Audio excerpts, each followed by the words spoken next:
Welcome back to the deep dive. We have a massive stack of research on the desk today, and it honestly feels like we're looking at a blueprint for a completely different way of doing business. It really does. But before we jump into this shift from, assistive to agentic tech, I do want to mention that this deep dive is brought to you by AI Opportune. Which is a great fit for today's topic. Mm. If you haven't come across them yet, AI Opportune is, well, they're carving out a really unique lane. There's so much noise in the AI space right now. So much hype. Exactly. But these guys are building a space for, thoughtful ideas and genuinely practical innovation. That's what I appreciate about them. They offer really clear perspectives. It's not just AI is magic. It's more like, here is how this actually works for founders, for creatives, for builders. It feels grounded. Very grounded. So if you want to stay a step ahead with perspectives that actually make sense, I highly encourage you to subscribe to AI Opportune. But for now, let's get into it. Let's do it. Okay, so let's set the scene. I want to take you, our listener, to January 2026. We are looking at this huge guide on Microsoft's agentic strategy in retail. And based on what's in here, the world of commerce has just crossed a threshold. Yeah, a threshold that makes the invention of, the online shopping cart look like a minor software update. That's a huge claim, but I think it holds out. We're not talking about chatbots anymore. You know that little bubble in the corner of the screen? But when it gives you a generic FAQ answer? Yeah. Yeah, that's ancient history in this context. Right. We have to draw a line in the sand. The last few years, let's say 2023 through 2025, that was the era of assistive AI. It helps you draft an email, it summarizes a meeting. But what we're looking at today is agentic AI. How do you define that core shift? I think the key word is autonomy. Assistive AI. It retrieves information for you. Agentic AI, it executes your intent. It completely closes that gap between, I want this result and I have this result. Yeah.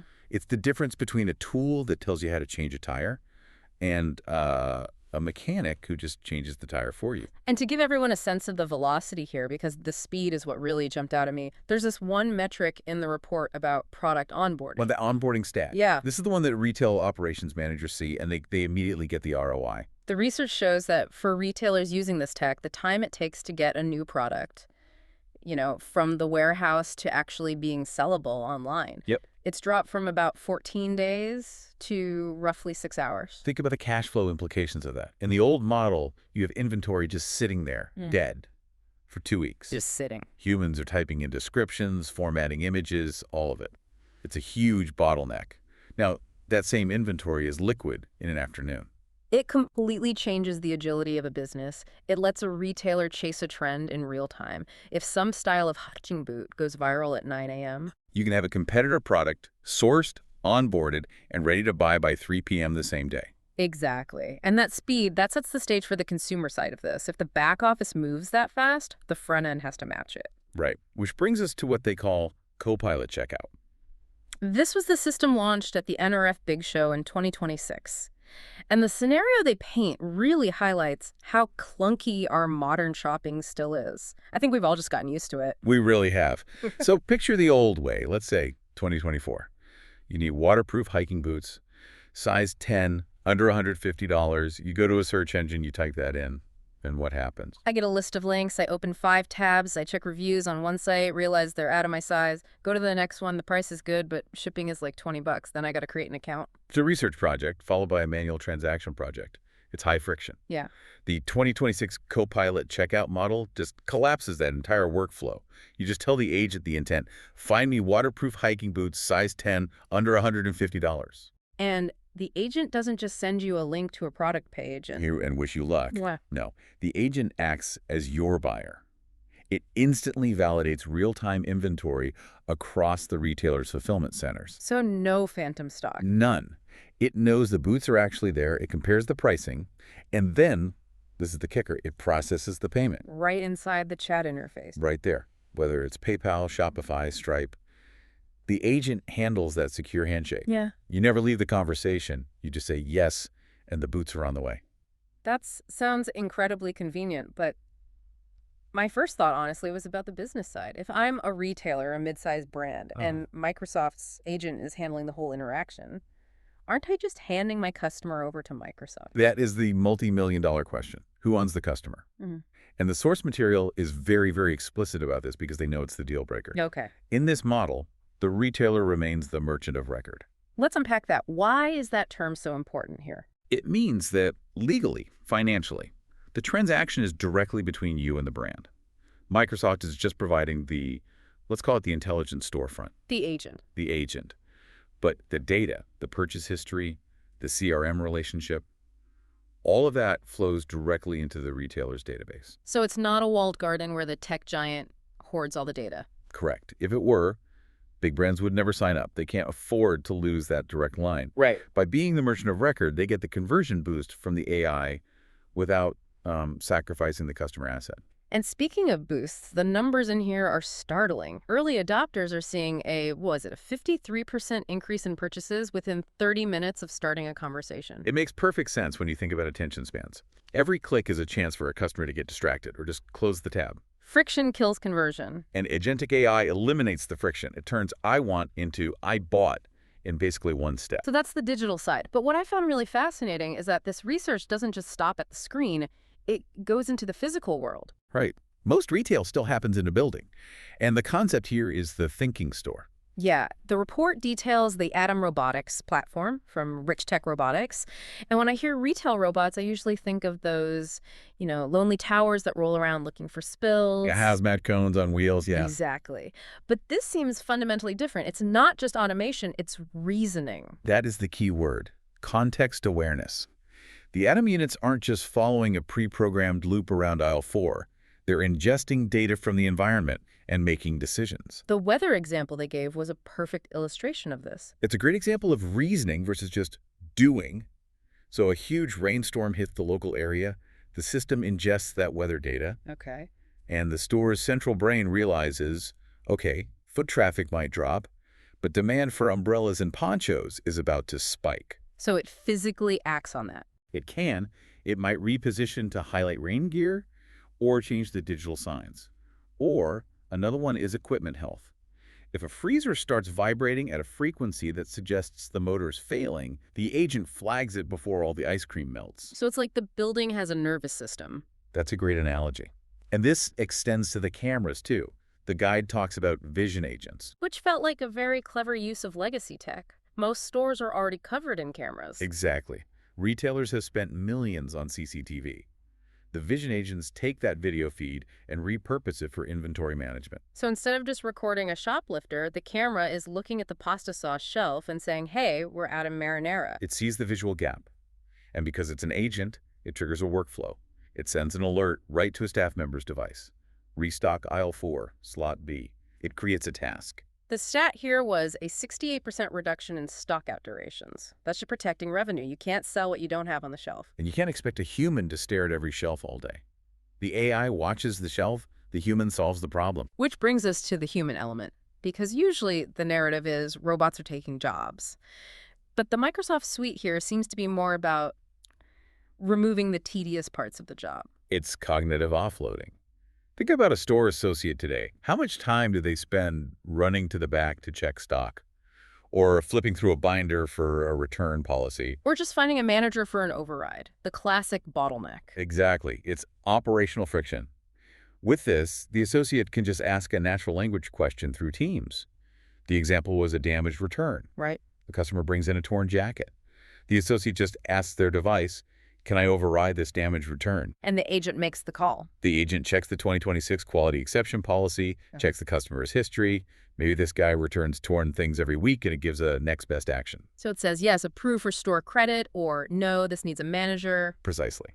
And that turns every entry-level employee into an expert on company policy instantly. And the data shows these agents handle, 85% of those routine queries? Yeah, freeing up the human to actually sell, to help a customer, to build a relationship, to handle the complex emotional stuff. The AI is the operational backbone. The human is the high-touch specialist. I want to pivot to the engine room now, because all of this, the checkout, the robots, the policy checks, it all depends on one thing. Data. And as we know, retail data is usually a dumpster fire. It is the dirty secret of the industry. Descriptions written by 5 different people over 10 years, missing details, mislabeled images. It's a mess. And if you tell an AI, find me a cozy sweater, and your data doesn't define what cozy is... The AI fails. It hallucinates or gives you nothing because Cozy isn't in the spreadsheet. This is where the catalog enrichment agent comes in. And to me, this is the unsung hero of the whole strategy. It sounds dry, catalog enrichment, but the capabilities are wild. It uses attribute extraction. How does that work? So the agent looks at a raw image from a supplier, let's say a photo of a dress. It uses computer vision to analyze the fabric weave to figure out the density. Wow. It identifies the specific color code. It literally reads the laundry symbols on the tag in the photo. It pulls the data right from the pixels. Yes, and then it writes the metadata. It populates the database with cotton poly blend, heavyweight, dry clean only, teal. It does in seconds what a person would take hours to do. And the accuracy jump is, well, it's significant. The report says metadata accuracy went from a pretty shaky 73% up to 97%. And think about the ripple effect. If the description is 97% accurate, the customer knows exactly what they're buying. That slashes returns. Because item not as described is a huge driver of returns. Exactly. You're solving a customer service problem before the customer even buys the product, all with better data. Okay, so we have the tech, the robots, the clean data. Now, I have to be the skeptic. I think the listener is probably asking this too. We're talking about giving an AI the ability to spend our money. The trust barrier, of course. Right. How do I trust a bot not to drain my bank account? How do I know it's not a hacker's bot? Security seems like this massive hurdle. It is. And that's why the 2026 standard is built on the MasterCard Agent Pay Acceptance Framework. It's a bit of a mouthful, but it's basically the rulebook for agentic commerce. So walk us through the safeguards. How does it protect me? It's got 3 pillars. First is agent identity. Every shopping bot has a cryptographically verified ID on the MasterCard network. It's like a digital passport. Okay. If a bot tries to make a purchase without that passport, the payment gateway just slams the door. That stops the road scripts. Got it. What's second? Tokenization. This is pretty standard now, but it's vital. The bot never sees your actual credit card number. It just gets a one-time use token. So even if the bot is hacked, the hacker gets a useless string of numbers. And the third, because even if the bot is secure, I might not want it spending $500 without my okay. That's biometric consent, the human in the loop. The agent does all the work, sets up the order, but the money does not move until the human owner authenticates on their device. Face ID, fingerprint, whatever you use. That's the psychological bridge. It's autonomous right up to the point of risk. Exactly. It says, I've done the work, are we good? You glance at your phone, it scans your face, and the transaction is complete. It balances convenience with control. There was one other acronym in there, MCP, the Model Context Protocol. Why is that important? That's less about security and more about feasibility. It's interoperability. Retailers have these ancient legacy systems, old databases from 2005. Right. They can't afford to just rip them out. MCP acts like a universal translator. It lets the super smart 2026 AI talk to the dusty 2005 inventory database. It lowers the barrier to entry. So if I'm a retail leader listening, how do I actually get from here to there? The Microsoft Guide lays out a roadmap. It's a very disciplined 3-step protocol. And step 1 goes right back to what we just talked about. Structure for agent readability. You fix the data first. You have to. You can't put a Ferrari engine on a bicycle chassis. If your product info is a mess, the agent is blind. So you use that enrichment agent to clean house first. Step 2. Solve wait time bottlenecks. Don't try to automate everything at once. Find the places where revenue stalls because a human is slow. Returns processing, vendor onboarding. Target those pain points first. And step 3 is where the governance comes in. Deploy responsible AI governance. This is where you use Microsoft Purview. And the core idea here is confidence thresholds. I liked this part. It's about setting rules of engagement for the AI. Right. You don't just give the AI the keys to the kingdom. You set logic gates. You might say, if the agent is 95% confident we need to restock these boots, just do it. Execute the order. But if that confidence drops to, say, 60%, then it flags a human. Or you use monetary limits. Auto order anything under $5,000. Anything over that needs a manager's approval. It's a graduated trust model. You scale autonomy without losing control. that feels very sensible. It's not an on-off switch, it's a dial you can turn up. Exactly. So pulling this all together, we're seeing this unified layer. The physical store, the supply chain, the website, they're all starting to think together through these agents. That's the synthesis. Yeah. It's not just omni-channel, which was the buzzword of the last decade. It's more like omni-intelligent. The physical reality and the digital intent are finally synchronized. It is a brave new world. But as we wrap up, I want to leave the listener with the thought you and I were discussing earlier, because this shift It fundamentally changes the psychology of buying and selling. It really does. And here's the provocation for you to think about. If AI agents are doing the shopping, if they're filtering options and comparing specs based on hard data, what happens to brand loyalty? That's a heavy question. Think about it. We buy things because of emotion.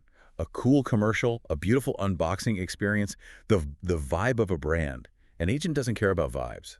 An agent cares about fabric density, price to value, and shipping speed. So if the agent is the gatekeeper, Yeah. are retailers now marketing to algorithms, not to people? That is the risk. Or the opportunity. If the algorithm decides which boots are the best match, brands might have to stop trying to charm humans and start trying to convince the code. You're not optimizing for eyeballs anymore, you're optimizing for agent logic. Honestly, that's a little mind-bending. The idea that your next ad campaign might need to be readable by a Python script. It's a shift we all need to be ready for. Well, that is certainly something to chew on. We're going to leave it there for today. Thank you for listening to this deep dive. Always a pleasure. And a quick reminder before we go, if you want to keep getting real-world AI wins and stay ahead of curves just like this one, make sure to subscribe to AI Opportune. As they say, we're only scratching the surface of what AI can do for you. Thanks for tuning in. See you in the next deep dive.